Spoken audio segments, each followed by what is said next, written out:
지난 한 주간 읽었던 본문이 창세기 바이가시에 관한 말씀이죠. 바이가시란 그가 가까이 가다, 유다가 요셉에게 가까이 가는 그런 것을 이제 히브리어로 그렇게 표현을 했죠. 이것은 단순히 유다가 요셉에게 가까이 간다는 의미뿐만 아니라 우리 모든 성도들이 예수님에게 가까이 나아가야 된다는 것을 그렇게 예표적으로 말씀해 주고 있습니다. 그래서 오늘 우리가 읽은 본문 4장 8절에도 보면 하나님을 가까이 하라, 그리하면 너희를 가까이 하시리라. 하나님은 죄인을 가까이 하실 수는 없습니다. 그래서 반드시 본인의 죄가 해결된 사람과 하나님은 가까이 하시는데, 그 죄를 회개하고 예수님을 믿을 때 그 예수님의 보혈의 능력으로 우리의 죄가 깨끗해지고, 또 회개하는 사람들의 심령해 주시는 성령을 통해 그런 거룩한 삶을 살아갈 수 있도록 만들어 주심으로 우리가 하나님께 가까이 나아갈 수가 있습니다. 그렇게 하나님께 가까이 나아가면 하나님도 우리에게 가까이 하시겠다고 말씀하십니다.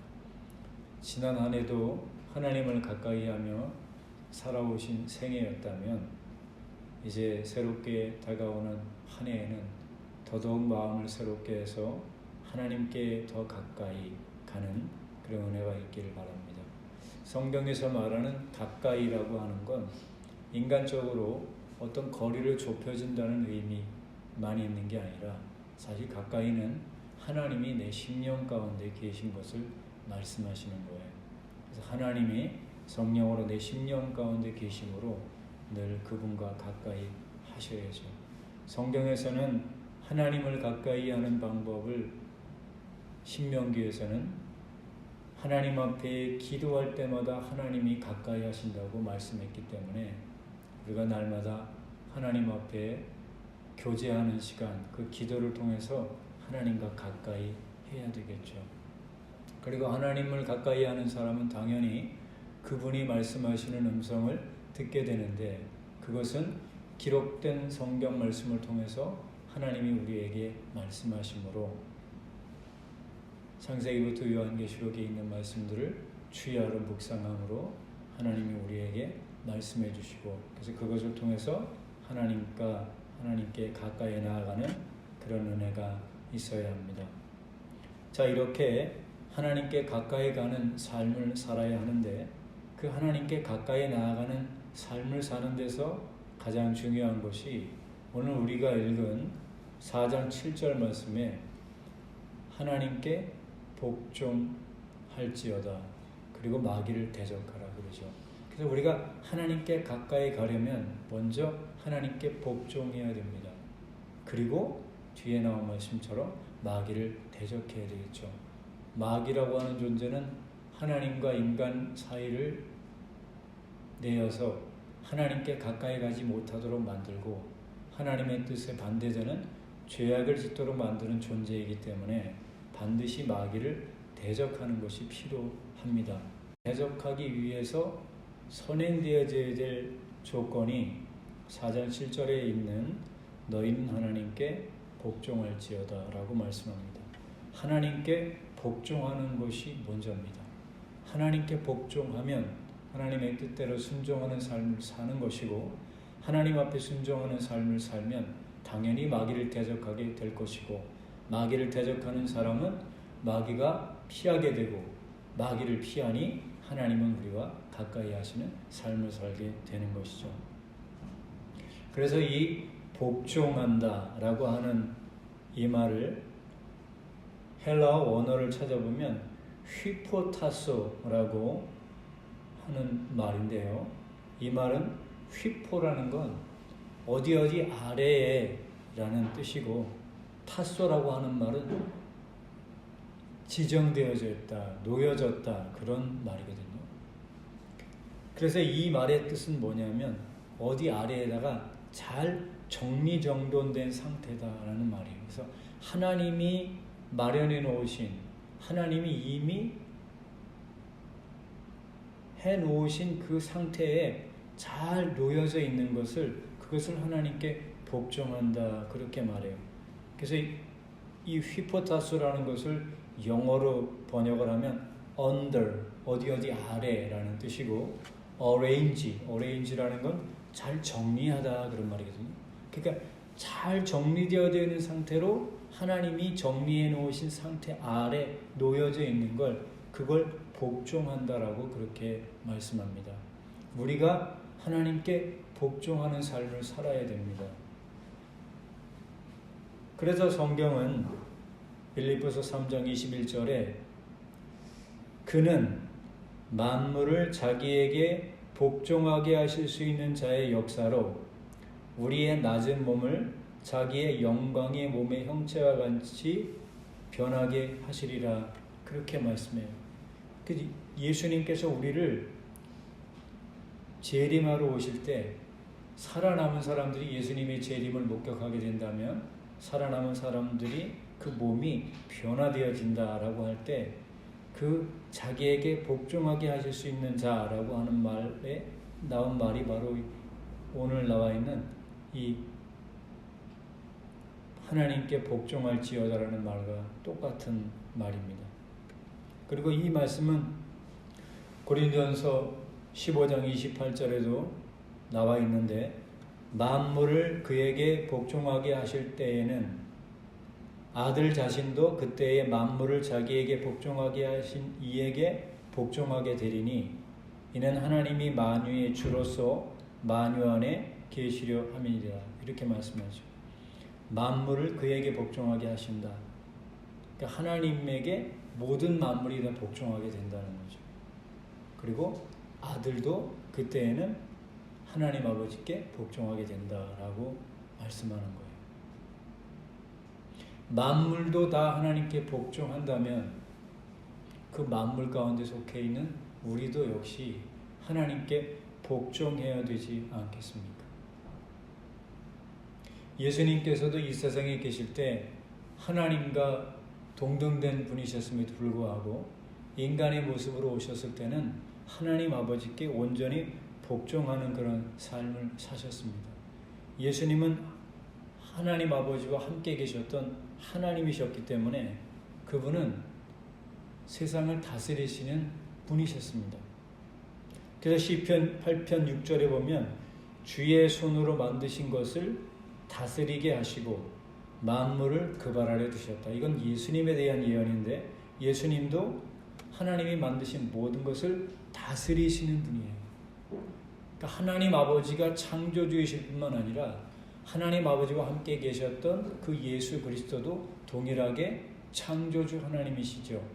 그래서 요한복음 1장에는 하나님이 세상을 창조하셨다라고 말씀하는 것뿐만 아니라 하나님과 함께 태초부터 계셨던 말씀 되시는 그 예수님도 세상을 창조하셨다라고 말씀하니 하나님 아버지도 창조주이시지만 그 아들 예수 그리스도도 창조주이시라는 거죠.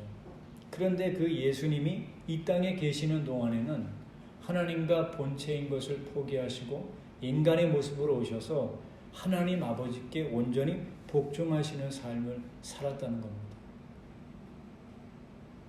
하나님과 동등된 권세가 있으신 예수님도 인간의 모습이 있었을 때 하나님 아버지께 복종하셨다면 우리 사람은 더더군다나 하나님께 복종하며 살아야 되는 것이 정상적인 것 아니겠습니까? 예수님은 이 땅에 계실 때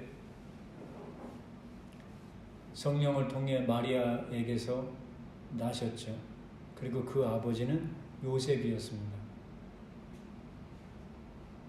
그 인간인 요셉과 마리아에게 하나님이신 예수님이 순종하시는 삶을 사셨던 거죠. 그래서 누가복음 2장 51절에 이렇게 말씀하죠. 예수께서 함께 내려가사 나사렛에 이르러 순종하여 받으시더라. 그 부모 요셉과 마리아에게 순종하는 그런 삶을 사셨다는 거예요. 우리의 죄를 용서하셔야 되기 때문에 완전한 인간으로 오셔야만 됐고, 또 우리의 죄를 용서하시기 위해서는 죄가 하나도 없는 분이셔야 되기 때문에 그분은 또 완전한 하나님이셨죠. 완전한 하나님이 완전한 인간의 모습으로 오셔서 자기가 만든 피조물인 인간에게 복종하시는 그런 역사가 있었다는 것입니다. 만약 예수님이 인간의 모습으로 오시지 않고 또 인간의 부모 밑에서 태어나지 않고 또 태어났다 하더라도 그 인간의 부모에게 순종하는 삶을 사시지 않았더라면 우리는 구원의 역사에 이르지 못했을 것이죠. 하나님과 동등된 권세가 있으셨던 예수님도 하나님 아버지께 온전히 복종하셨습니다. 그러므로 우리의 삶도 하나님께 복종하는 삶을 살아야 합니다.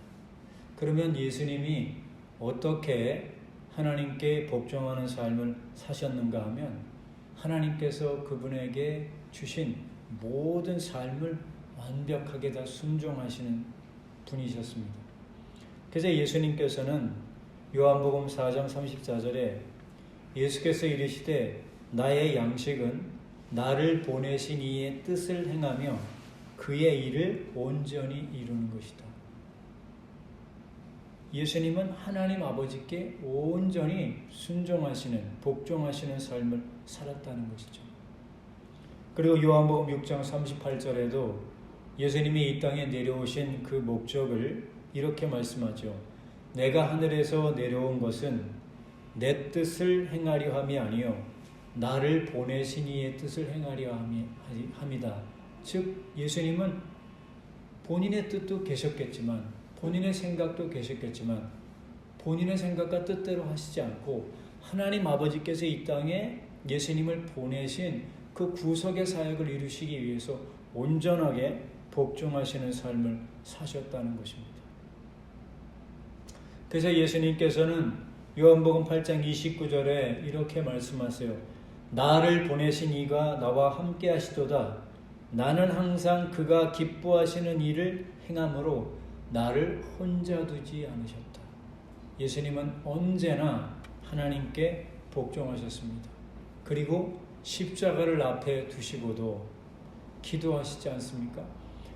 본인의 인간적인 생각으로는 이 십자가의 고통을 피하고 싶지만 예수님이 십자가에 죽으셔야만 인간의 모든 죄가 용서받을 수 있기에 예수님은 그 십자가를 받아들이셨습니다. 그래서 그 유명한 겟세마네 기도에서 예수님은 이렇게 기도하시지 않습니까?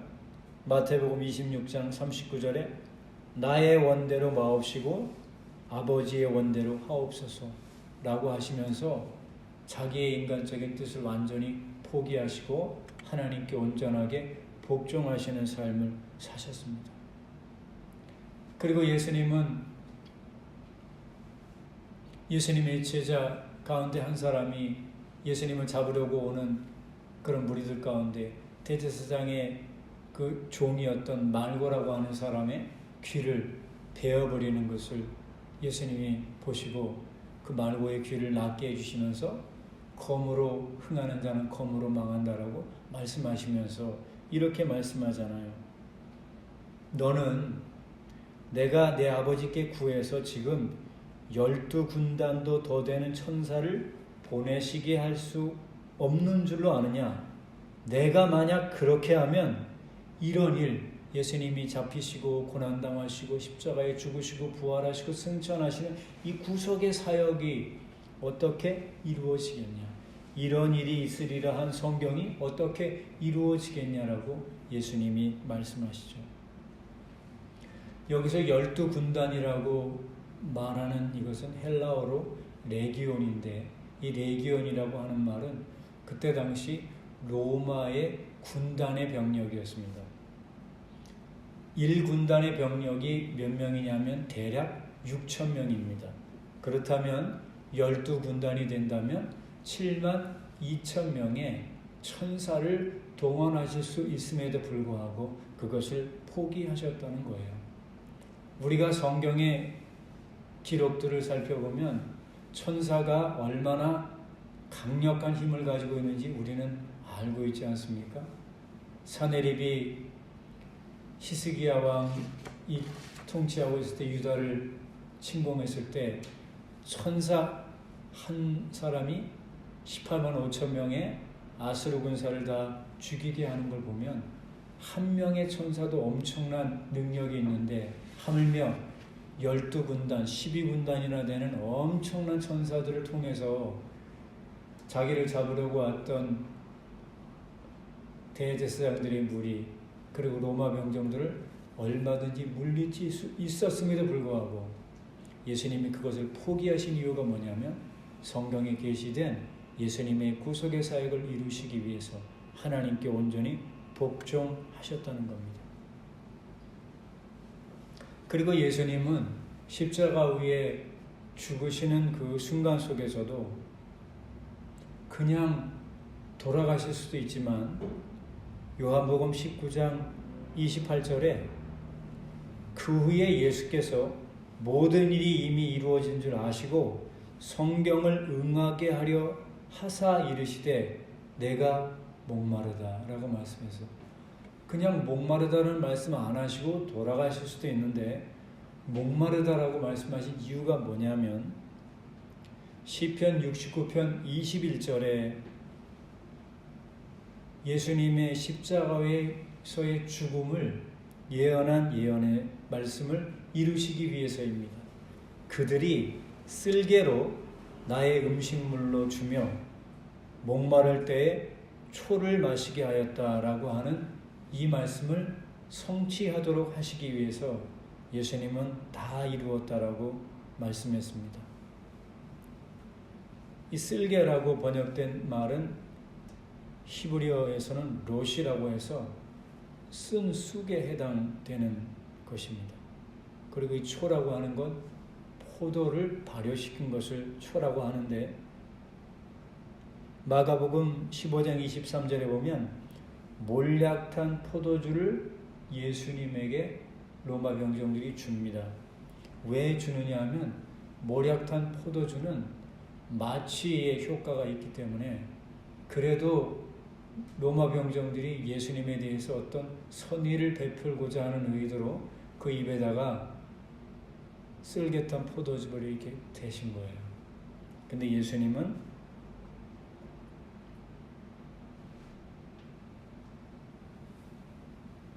그 쓸개탄 포도주를 마시지 않았죠. 그래서 마가복음 15장 23절에 몰약탄 포도주를 주었으나 예수께서 받지 않으셨다. 지금 뭡니까?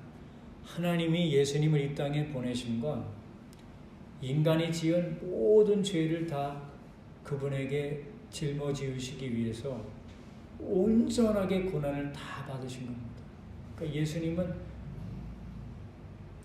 그 마취제 같은 것을 잠깐 입에 댔더라면 조금이라도 그 고통을 경감시킬 수 있었음에도 불구하고 하나님 아버지께 온전히 순종하기 위해서 주님은 그렇게 하신 겁니다. 근데 성경에서는 이 포도주라고 하는 것이 예수님의 보혈을 상징하고 또 복음의 능력을 상징하지 않습니까? 예수님이 쓸개탄 포도즙을 마시지 않으므로 온전히 다 고난을 당하셨기 때문에 예수님이 흘리신 그 피를 통해서 우리는 죄와 사망의 고난, 그 고통으로부터 벗어나게 되는 역사가 있었던 겁니다. 그래서 이 포도주에 대해서 잠언 31장 6절에는 이렇게 말씀해요. 포도주는 마음에 근심하는 자에게 줄지어다. 그는 마시고 자기의 빈궁한 것을 잊어버리겠고 다시 자기의 고통을 기억하지 아니하리라. 그렇게 이 포도주라고 하는 것이 마취의 효과가 있었다는 것도 알 수 있죠. 근데 여기서 말씀하는 건 포도주, 예수 그리스도의 보혈, 그 보혈을 통한 복음의 능력을 우리에게 상징적으로 말씀합니다. 죄 때문에 근심하고 고통하는 사람, 이 죄의 문제를 해결할 수 없어서 근심하는 사람들에게 예수 그리스도의 복음의 능력은 그 모든 걱정 근심으로부터 해결해 주시는 능력이 있다는 것입니다. 그래서 우리가 죄의 문제로 걱정하고 근심하는 건 필요하지만 죄의 문제로 걱정 근심하는 것을 넘어서서 그 인간의 모든 죄를 예수님의 십자가의 보혈로 해결해 주셨다는 것을 우리가 믿음으로 받아들일 때 우리는 죄를 통해서 얻어지는 그 걱정 근심을 넘어서서 주님이 주시는 평강을 가지게 될 것입니다. 그래서 예수님은 십자가 위에 그 모진 고통을 하나님의 뜻을 이루기 위해서 온전히 복종하셨습니다. 그래서 빌립보서 2장 8절에는 사람의 모양으로 나타나사 자기를 낮추시고 죽기까지 복종하셨으니 곧 십자가에 죽으심이라. 그런데 이 예수님의 죽으심이 단순히 예수님 자신의 죽으심으로 끝난 게 아니라 로마서 6장을 통해서 사도 바울은 그 예수님이 십자가 위에서 죽을 때 우리도 시간과 공간은 떨어져 있지만 함께 예수님과 죽었다라고 말씀해 주고 있습니다. 예수님이 온전히 하나님께 복종하셔서 십자가 위에 죽으셨듯이 우리도 날마다 나의 옛사람을 예수님과 함께 못 박는 내 자아를 죽이는 그런 역사를 할 때 그것이 바로 예수님이 하나님께 복종했듯 우리가 하나님께 복종할 수 있는 길이라는 것입니다. 그래서 우리가 회개하고 예수님을 믿으면 하나님의 영이 우리 속에 오셔서 이제는 예수님이 하나님께 온전히 순종하시는 삶을 사셨던 것처럼 우리 안에 계신 성령께서 우리로 하여금 하나님께 순종하는 삶을 살도록 만들어 주십니다. 우리 스스로 순종하는 게 아니라 내가 죄인인 것을 깨닫고 회개할 때 우리에게 주시는 그 성령을 통해서 하나님이 우리에게 순종하도록 만들어 주시는 것입니다. 지금까지의 삶도 성령의 인도하심을 받은 삶을 살았다면 우리가 주어지는 우리의 모든 생애 가운데 그 성령의 인도하심을 받는 삶을 살아야 합니다. 그래서 로마서 8장 14절에 이렇게 말씀하죠. 무릇 하나님의 영으로 인도함을 받는 사람은 곧 하나님의 아들이다. 예수님이 하나님의 아들이셨고 그 하나님의 아들이시고 하나님의 영으로 하나님의 뜻에 순종하신 것처럼 우리도 예수님을 믿으면 하나님의 아들이 되고 하나님의 영이 우리 속에 계시기 때문에 예수님처럼 우리도 하나님께 순종하는 삶을 살게 하시는 겁니다. 또한 우리가 하나님께 순종한다라고 하는 건 내가 순종할 수 있을 때만 순종하는 게 아니라 내가 볼 때 순종할 수 없는 상황 속에서 순종하는 것이 그것이 바로 하나님 볼 땐 자기 부인이라는 것이죠. 자기 부인한다, 십자가에 자기를 못 박는다라고 하면 너무나 거창한 말이지만 사실 그것은 우리의 인생 가운데 하나님이 우리에게 말씀하시는 그 말씀들이 어떨 때는 내가 순종할 만한 건 순종이 되지만 어떤 건 아무리 말씀하셔도 순종이 잘 안 되는 부분들이 있잖아요. 순종이 안 되는 부분들을 순종하는 것이 그게 바로 자기를 부인하는 거고 자기를 십자가에 못 박는 것입니다. 특별히 어떤 면에서 우리가 순종하기가 어려우냐면 우리가 하나님의 뜻대로 사느라고 애쓰고 힘쓴다고 할지라도 하나님 보시기에 합당치 못한 어떤 부분들이 있거나 또 하나님의 섭리 가운데 우리가 어떤 어려움과 힘든 일들을 당하게 될 때 그럴 때 우리가 하나님께 감사하며 나간다는 게 매우 어렵습니다. 그냥 모든 게 순리적으로 순탄하게 잘 될 때 하나님 감사합니다라고 우리가 감사 찬양을 올리는 건 쉬운 일이지만 내 뜻대로 인생이 잘 되지 않을 때 그럴 때 하나님 앞에 감사하는 것 그것이 진정으로 자기를 부인하는 것이고 그게 곧 하나님께 진정으로 복종하는 것입니다. 그래서 히브리서 12장 9절에 우리의 육신의 아버지가 우리를 징계하여도 공경하였거든 하물며 모든 영의 아버지께 더욱 복종하며 살려 하지 않겠느냐. 그러니까 징계가 있을 때 우리는 다 싫지요. 어려운 일 당하고 재정적으로 어렵고 몸이 아프고 물론 여러 가지 모든 환경들이 좋지 못할 때 그게 하나님의 일종의 징계라는 것이죠. 근데 그럴 때 그 징계를 기뻐하는 사람들이 아무도 없지 않습니까? 그런데 하나님은 그렇게 징계할 때 하나님께 복종해야 된다라고 말씀합니다. 그러면 그렇게 징계하시는 목적이 무언가? 단순히 우리를 때리고 힘들게 하는 것이 목적이 아니라 그 징계함을 통해서 우리가 하나님 앞에 회개하도록 하시고, 회개함으로 인해서 오늘 우리가 읽은 본문 말씀처럼 손을 깨끗이 하고 두 마음을 품은 것을 마음을 성결하게 만드시는 하나님의 역사라는 것이죠.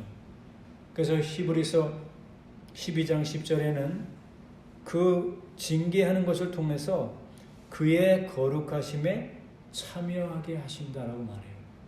그래서 우리가 힘든 일들을 당할 때, 육체적으로 고난을 당하든지 아니면 마음에 어려움이 있든지 아니면 재정적인 고난이 있든지, 그 모든 고난을 주시는 목적은 하나님께 복종하는 것을 배우게 하시는 것이고, 그 복종의 목적은 우리를 하나님 앞에서 거룩한 사람으로 만드시는 것임을 깨달으시고, 우리의 인생 가운데 어떤 어려움과 고통이 찾아와도 하나님의 뜻이 계신 것을 믿습니다. 내가 이 모든 환난도 잘 견딜 수 있는 능력을 달라고, 그리고 이런 환난을 통해서 하나님 제 속에 정결하지 못했던 부분들이 드러나게 하시고 회개함으로 정결하게 되게 해달라고 기도하는 시간으로 우리가 삼아야 합니다. 그리고 히브리서 12장 11절에는 고난과 징계를 통해서 우리는 연단을 받게 되고, 그 연단을 받으면 의와 평강의 열매를 맺도록 만들어 주신다고 말씀하시죠. 의와 평강이라고 하면 하나님의 나라의 속성입니다. 그래서 사도 바울은 하나님의 나라를 로마서 14장 17절을 통해서 하나님의 나라는 먹는 것과 마시는 것이 아니요 오직 성령 안에 있는 의와 평강과 희락이라고 말씀했으므로, 하나님이 우리에게 징계를 주시고 고난과 환난을 주시는 목적이 뭐냐면 우리를 거룩하게 만드시고, 그를 통해서 의와 평강의 열매를 맺게 하심으로 우리 심령 가운데 하나님이 통치하고 다스리시는 그 하나님의 나라가 이루어지기를 원하신다는 거예요. 어떤 상황이 돼도, 어떤 형편이 돼도 이 모든 일을 다 하나님이 하셨습니다라고 인정하고 하나님께 감사하면서 나아가심으로 우리 심령에 하나님의 나라가 이루어지는 역사가 있기를 바랍니다. 우리는 모든 상황 속에서 하나님께 감사할 수 있는 이유가 뭐냐 하면, 예수님이 십자가에서 죽으실 때 예수님만 죽은 게 아니라 우리도 죽었기 때문에 우리는 부인할 수 있는 거예요. 그래서 골로새서 3장 3절에 보면 이는 너희가 죽었고 너희 생명이 그리스도와 함께 하나님 안에 감추어졌습니다. 우리가 이미 죽은 거예요. 내가 회개하고 예수님을 믿을 때, 예수님을 내 인생의 구주와 주님으로 모셔드렸을 때 이미 나는 예수님과 함께 죽은 것입니다.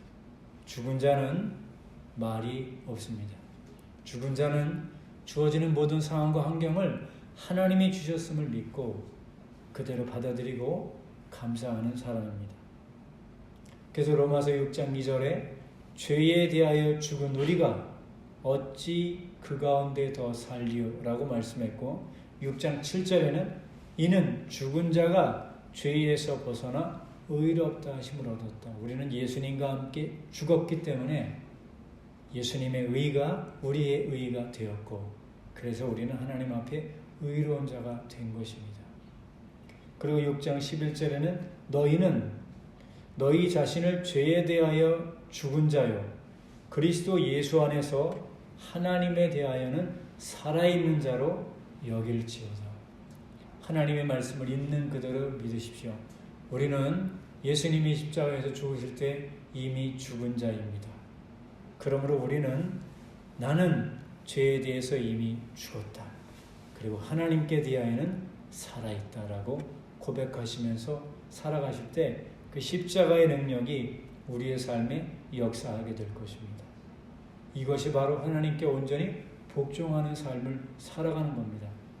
그리고 그 이후에 하나님께 복종할지어다 마귀를 대적하라. 그리하면 너희를 피하리라 라고 말씀하시죠. 마귀라고 하는 말은 히브리어로는 사탄이라고 해서 사탄은 대적하는 자다 이런 의미죠. 마귀라고 하는 말은 헬라어로 디아볼로스, 그 말은 중상모략하는 사람, 참수하는 사람이라고 하는 의미가 있습니다. 그래서 이 마귀를 대적하게 되면 그 마귀가 우리를 피한다라고 말씀하시죠. 마귀가 하는 일 중에 하나가 뭐냐 하면 마귀는 우리로 하여금 십자가를 지고 예수님과 함께 죽는 걸 못하도록 합니다. 예수님의 수제자였던 베드로가 예수님이 묻잖아요. 너는 나를 누구라고 하느냐 했을 때 당신은 살아계신 하나님의 아들이십니다 라고 그렇게 고백을 하지 않습니까? 그래서 예수님이 바요나 시몬아 네가 복이 있다. 이것을 내게 알게 아니는 하늘에 계신 하나님 아버지다라고 말씀을 하시죠. 그러면서 예수님이 이제 내가 십자가를 지고 죽을 거다. 그리고 3일 만에 다시 부활할 거다라고 하는 그 예수님의 장차 죽으심과 부활을 말씀할 때 이 베드로는 예수님이 죽으신다라는 말을 받아들이지 못하는 거예요. 그래서 절대 그런 일이 예수님에게 있으면 안 됩니다라고 했더니 예수님께서 그 베드로의 말을 들으시고 이렇게 말씀하시죠. 마태복음 16장 23절에 사탄아 내 뒤로 물러가라. 너는 나를 넘어지게 하는 자로다. 내가 하나님의 일을 생각하지 아니하고 도리어 사람의 일을 생각한다라고 말해요. 예수님은 십자가 위에 죽으셔야만 되고 죽으셔야만 인간의 죄가 용서를 받는데 베드로는 그 예수님의 구속의 사역을 이해하지 못하니까 자기의 스승이 십자가에서 죽는다는 걸 받아들일 수가 없는 거죠. 그것이 바로 하나님의 생각이 아니라 사람의 일을 생각하는 것이고 사람의 일을 생각하는 것이 바로 하나님과 대적되는 거며 그게 바로 사탄의 일이라고 예수님이 말씀하는 거예요. 우리도 내가 무슨 사탄처럼 일하냐라고 생각할지 모르지만 하나님의 생각과 내 생각이 반대가 된다면 그것은 바로 사탄과 같은 역할을 하게 된다는 거예요. 그래서 로마서 8장에도 말씀하잖아요. 성령의 생각과 육신의 생각이 서로 원수가 된다라고 말해요. 성령의 생각은 생명과 평안이지만 육신을 쫓은 생각은 결국 사망이 된다라고 말씀하죠. 이 베드로가 했던 생각이 바로 육신의 생각이에요. 육신적으로 예수님이 죽지 않으면 더 좋다라고 생각한 것이지만 하나님 볼 때는 전혀 아닌 것이죠. 예수님이 십자가에 죽지 않으시면 인간의 죄는 용서받을 수 없다는 걸 이 베드로는 이해하지 못했기 때문에 자기의 뜻과는 다르게 하나님의 뜻에 대적하는 사탄이 되었다는 겁니다. 그러니까 사탄이라는 건 막는 자, 대적하는 자인데 우리가 하나님의 뜻이 아니라 내 뜻대로 살려고 하면 그것이 바로 하나님을 대적하는 자가 된다는 겁니다. 그래서 그 이후에 예수님이 하신 말씀이 뭐냐면 아무든지 나를 따라오려거든 자기를 부인하고 자기 십자가를 지고 따라야 된다라고 말씀을 하셔요. 그래서 자기를 부인한다라고 하는 이 말이 뭐냐면 아무런 말도 하지 않는 것을 부인이라고 하는 거예요. 예수님은 십자가의 고난 앞에서도 이사야 53장 말씀을 이루시기 위해 저는 도살하러 가는 사람 앞에서 도살장에 끌려가는 양처럼 잠잠하게 그 입을 열지 않았다고 말했던 것처럼 신문할 때도 예수님이 꼭 하셔야 될 말씀 외에는 빌라도가 아무리 물어봐도 아무런 말씀을 하시지 않았죠. 아무런 말을 하지 않는 것이 그게 자기 부인입니다. 말할 수 있어요. 억울한 일 당할 때, 힘든 일 당할 때 그런 일에 대해서 말할 수 있어요. 그럼에도 불구하고 사람들에게 말하지 않고 하나님 앞에 기도로 말하는 것, 그게 바로 자기를 부인하는 겁니다. 자기를 부인한다라고 말할 때 이 자기라고 하는 말은 에오토스라는 헬라어를 쓰는데요. 이 에오토스는 오늘날 우리가 영어로 번역된 말입니다. 오토라는 말을 아시죠? 오토는 자동이다 이런 말이잖아요. 그게 헬라어로 아우토인데 아우토라는 헬라어를 영어식으로 발음할 때 오토라고 해요. 그게 에아우토, 그것이 바로 자기 자신이라는 말인데요. 이 자기 자신이라는 이 에아우토라고 하는 이 말은 아헤르라고 하는 헬라어로부터 온 말입니다. 아헤르는요, 이 단어 속에서 공기를 상징하는 의미하는 에어라고 하는 단어가 나왔어요. 그러니까 이 말이 무슨 말이냐면 나가 누구냐? 나는 공기라는 거예요. 공기가 느껴질 수는 있지만 잡히지도 않고 뭐가 있습니까? 아무것도 없는 거예요. 이게 바로 자기를 부인하는 거예요. 내 실체를 제대로 아는 사람은요, 내가 뭐 대단하다라고 얘기하지 않아요. 나는 공기구나. 자, 깨달으십시오. 인간을 하나님이 흙으로 만드셨습니다. 근데 그 흙이 사람으로 역할을 할 수 있도록 하시기 위해서 하나님이 하신 게 뭡니까? 그 코에 생기를 불어넣었어요. 그래서 이 공기라고 번역되어 있는 아헤르라고 하는 헬라어 단어는 공기를 불어넣다, 숨을 쉬다라는 거예요. 그러니까 인간은 흙에 불과한 존재입니다. 하나님이 우리에게 그 흙에다가 숨을 불어넣기 때문에 사람으로 사는 것이지, 하나님이 우리 호흡을 걷어가시면 그냥 흙이고 시체에 불과한 거예요. 근데 우린 이 육신이 나라고 생각하면서 그 육신이 좀 힘들고 어렵고 어떤 사람이 나를 힘들고 고통스럽게 하는 말이나 그 상황들 때문에 내가 힘들어 죽겠다라고 말하지만 성경은 말하죠. 너는 흙이고 너의 존재의 실존은 너는 공기야. 너는 아무것도 아니야. 자기를 부인할 수 있길 바래요. 나는 아무것도 아닙니다. 아무것도 아닌데 남들이 나한테 좀 섭섭한 얘기하면 어때요? 남들이 나 좀 힘들게 하면 어때요? 그래서 예수님 하신 얘기가 뭡니까? 한쪽 뺨 치면 다른 뺨도 돌려대라. 그게 뭡니까? 내가 아무것도 아니기 때문에 그게 가능한 것입니다. 이 말씀을 전하는 저는 쉽고 듣는 건 쉽지만 이 말씀을 우리의 삶에 적용하며 사는 건 매우 어렵습니다. 기억하십시오. 자기라고 하는 건 뭐냐? 공기에 불과한 겁니다. 나는 아무것도 아닌 거예요. 이 자기를 부인하며 살아가는 것이 바로 나를 십자가에 못 박는 겁니다. 마귀를 이기는 일도 바로 뭐냐면 바로 나를 부인하는 것이 마귀를 이기는 길이에요.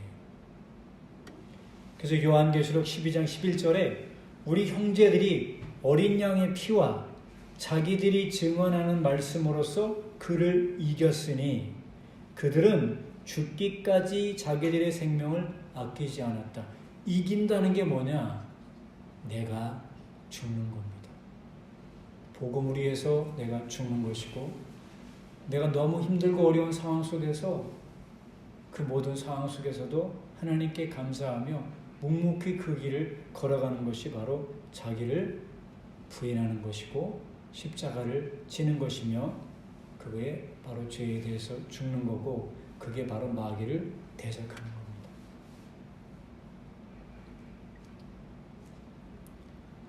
대부분 우리가 인생 살면서 죄를 지을 때 말로 죄를 많이 짓고 자기의 감정을 잘 다스리지 못해서 죄를 지을 때가 참 많이 있습니다. 첫 번째 살인죄를 지었던 가인도 왜 동생을 죽입니까? 자기의 제사는 연락되지 않고 동생의 제사가 연락되는 걸 보고 그 속에 시기가 일어났고, 그 시기는 분노로 바뀌었고 그 분노는 자기 동생을 죽이는 일로 나타나죠. 그래서 그 심령을 다 알고 계셨던 하나님께서 가인에게 말씀하기를 네가 동생 죽이고 싶은 그 죄의 소원은 있다. 그렇지만 너는 그 죄를 다스려야 된다라고 주님이 우리에게 말씀하시잖아요. 가장 위대한 사람은 자기의 마음을 다스리는 겁니다. 그래서 하나님께서 인간을 만드시고 나서 인간에게 주신 그 명령이 뭡니까? 땅을 정복하고 다스려라. 그 말은 자기 마음을 다스려야 된다라고 말씀하는 거예요. 잠언 14장 17절 말씀, 노하기를 속히 하는 자는 어리석은 일을 행한다 라고 말씀하시고, 잠언 16장 32절에는 노하기를 더디하는 자는 용사보다 낫고 자기의 마음을 다스리는 자는 성을 빼앗는 자보다 낫다. 하나님, 내가 이 나라를 다스리는 대통령은 못해도 하나님, 제가 제 마음을 다스릴 수 있도록 성령을 제 속에 충만하게 부어달라고 기도하실 수 있기를 바랍니다. 그렇게 되면 성령이 우리 속에 충만하면 성령님은 사랑의 영이세요. 그래서 사랑하게 되면 성내지 않게 됩니다. 자기를 다스리게 돼요. 로마서 5장 5절에 우리에게 주신 성령으로 말미암아 하나님의 사랑이 우리 마음에 부은 바 되었다. 우리가 기도할 때 하나님, 내 속에 성령을 부어주셔서 감사합니다. 내 속에 성령을 통해 하나님의 사랑이 부은 바 되었으니 그 하나님의 사랑을 통해서 내가 내 자신을 다스릴 수 있는 능력을 달라고 기도하실 수 있길 바랍니다. 그래서 성령은 우리에게 사랑할 수 있는 마음을 주시고 순종할 수 있도록 만들어 주십니다. 요한일서 3장 24절에 그래서 이렇게 말씀합니다. 그의 계명을 지키는 자는 주 안에 거하고 주는 그 안에 거하시나니 우리에게 주신 성령으로 말미암아 그가 우리 안에 거하시는 줄을 우리가 아느니라. 성령이 우리 안에 거하시면 성령님은 하나님의 말씀에 순종하도록 만드셔요. 내가 억지로 순종해야지, 이렇게 살아야지라고 해서 되는 게 아니라 내 속에 계신 성령께서 하나님의 뜻대로 살지 않으면 내 심령 속에서 책망하시고 꾸짖으셔서 다시 하나님의 길을 걸어갈 수 있도록 만들어 주십니다. 요한일서 4장 13절에도 그의 성령을 우리에게 주심으로 우리가 그 안에 거하고 그가 우리 안에 거하시는 줄 아느니라. 회개하고 예수님을 믿는 사람들은 예수님이 그 심령에 오셨고 성령이 우리 심령에 오셨기 때문에 그 성령님은 우리 속에 오셔서 하나님의 뜻대로 순종하며 살도록 마귀는 대적하고 하나님을 가까이 하는 그런 삶을 살게 하시는 겁니다. 그래서 우리가 많이 듣고 암송도 하고 있는 말씀인데 에스겔서 36장 27절에 내 영을 너희 속에 두고 너희로 내 율례를 행하게 하리니 너희가 내 규례를 지켜 행할지니라. 하나님께 순복하는 것도 하나님을 가까이 하는 것도 죄를 깨끗이 하고 성결하게 사는 것도 모두 다 우리의 힘을 가지고는 할 수 없으므로 우리 안에 계신 성령의 능력을 통해서 하나님께 복종하는 역사, 그리고 마귀를 대적하는 역사, 하나님을 가까이 함으로 거룩한 삶을 살아가는 우리 모든 성도님들의 삶이 되시기를 예수님의 이름으로 축원합니다.